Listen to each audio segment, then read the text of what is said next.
In the golden era of American muscle cars, one engine stood above them all as both a legend and a nightmare: the Dodge HEMI 426, nicknamed the Elephant. Introduced in 1964, this massive 7.0-liter V8 wasn't just another big engine. It was a technological hammer built to dominate NASCAR and drag racing. Its hemispherical combustion chambers allowed for far greater airflow and combustion efficiency, making it terrifyingly powerful compared to anything else on the road. On paper, Dodge rated the street version of the 426 HEMI at around 425 horsepower, but everyone knew that was a lie. In reality, it made closer to 500 horsepower out of the box, and with just a little tuning, racers were pushing numbers far beyond that. This was in the mid-1960s, when most family cars struggled to hit 120 horsepower. The Hemi wasn't just strong, it was brutal. Owners quickly learned that taming this engine on public roads was nearly impossible. The torque was instant and overwhelming. Even experienced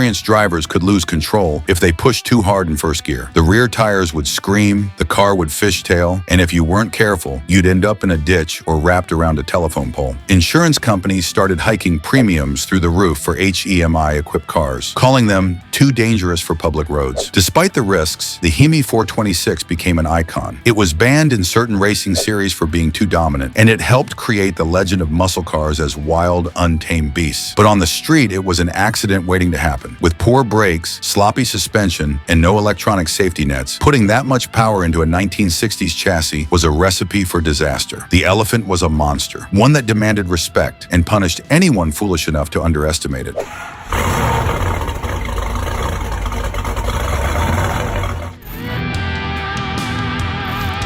If the Dodge Hemi was the king of the 1960s, the Chevrolet 454 LS6 was the weapon that brought the muscle car wars to their boiling point in the early 1970s. Displacing a staggering 7.4 liters, this big block V8 was the most powerful engine Chevrolet had ever dropped into a production car. The LS6 was officially rated at 450 horsepower and 500 pound-feet of torque, but again, the factory numbers were conservative. Dyno tests revealed that many LS6 engines actually produced closer to 500 horsepower straight off the assembly line. Dropped into the 1970 Chevelle SS, the LS6 turned an already intimidating muscle car into a rocket ship on wheels. 0 to 60 in under 6 seconds. Quarter-mile times in the low 13 seconds, sometimes high 12 seconds with slicks. For context, that meant the LS6 Chevelle could outrun nearly every European exotic of its time. Cars that cost 2 or 3 times as much. It was a true working-class supercar, and that made it dangerous in more ways than one. The problem wasn't just the power, it was the combination of insane acceleration with the complete lack of safety or control. These cars came with drum brakes, basic suspension setups, and no traction control. When you floored it, the car didn't just accelerate, it tried to rip itself apart. Wheel spin was uncontrollable. Rear tires would smoke for entire city blocks. And because this was America in 1970, young drivers were buying these machines and racing them on public streets. Accidents skyrocketed. Insurance companies once again sounded the alarm, labeling cars like the LS6 public hazards. The government soon stepped in with new safety regulations, emissions controls, and fuel economy standards. The muscle car era came crashing down almost overnight, but in that brief window, the Chevy 454 LS6 proved what was possible when engineers ignored practicality and gave drivers pure, unfiltered horsepower. It was glorious, it was terrifying, and it was far too wild for the streets.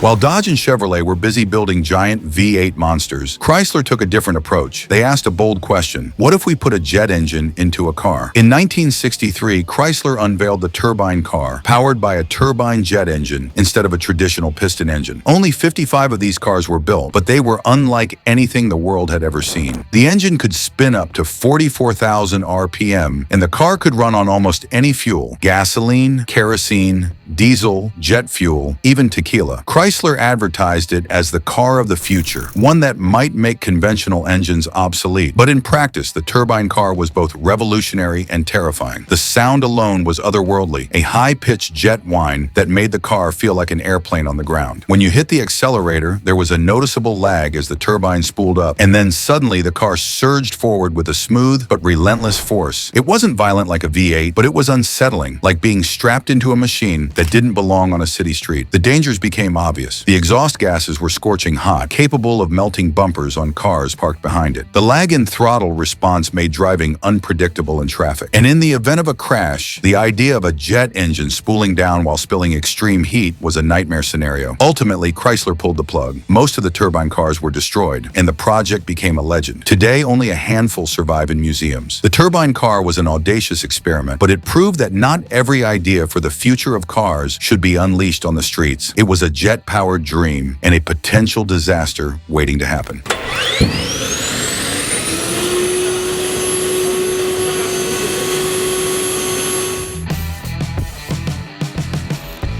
Fast forward to the 21st century, and the definition of too much engine for the streets found a new face, the Bugatti W16 Quad Turbo. First introduced in the Bugatti Veyron in 2005 and later perfected in the Chiron, this 8.0-liter, 16-cylinder monster redefined the boundaries of what a road car could be. With 4 turbochargers force-feeding air into its 16 cylinders, the W16 produced over 1,000 horsepower in its earliest form. Later versions climbed past 1,500 horsepower, making the Chiron capable of exceeding 490 kilometers per hour, 304 miles per hour in special runs. This wasn't just a fast engine. It was an engineering achievement on the edge of insanity. But the reality was simple. This motor was never practical for the street. To keep it alive, Bugatti had to design a cooling system with 10 radiators. The engine burned through fuel so fast that the Veyron could drain its entire tank in just 12 minutes at top speed. The tires alone were a safety hazard. At extreme speeds, no standard road tire could survive the stress. So Bugatti partnered with Michelin to design custom rubber that had to be replaced regularly at astronomical cost. Driving one was like piloting a missile. The acceleration was so violent that few drivers on Earth could handle it responsibly. And while the car was technically legal, it was the kind of machine that made public roads feel inadequate. Not because the car wasn't safe, but because the speeds it achieved were simply incompatible with reality. The W16 wasn't just too fast for the streets, it was too fast for almost anywhere. A hypercar heart designed to break records, not to sit in traffic.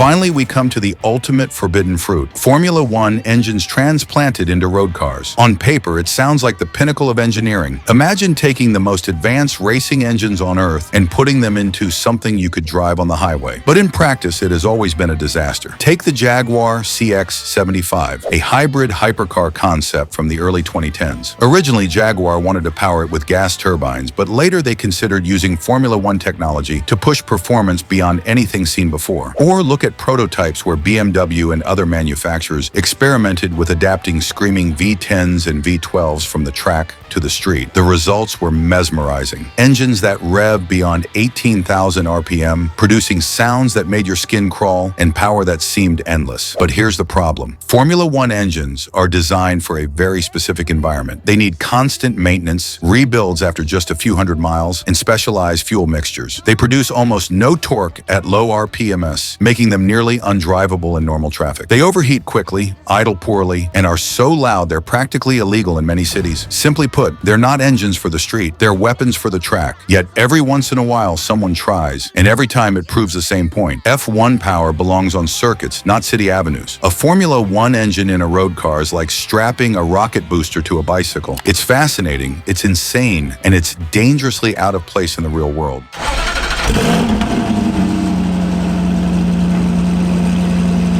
From the roaring Hemi 426 to the futuristic Chrysler turbine car, from the brutal Chevy LS6 to the unhinged Bugatti W16, and the impossible dream of F1 engines on the street, these machines all tell the same story. Engineers, racers, and dreamers have always pushed the boundaries of what an engine can be. But sometimes in that pursuit of power and glory, they created engines so extreme that they crossed a line. Engines that were never meant for daily life, never meant for city streets. They are legends, they are monsters, and they are proof that in the world of speed, there really is such a thing as too fast for the streets.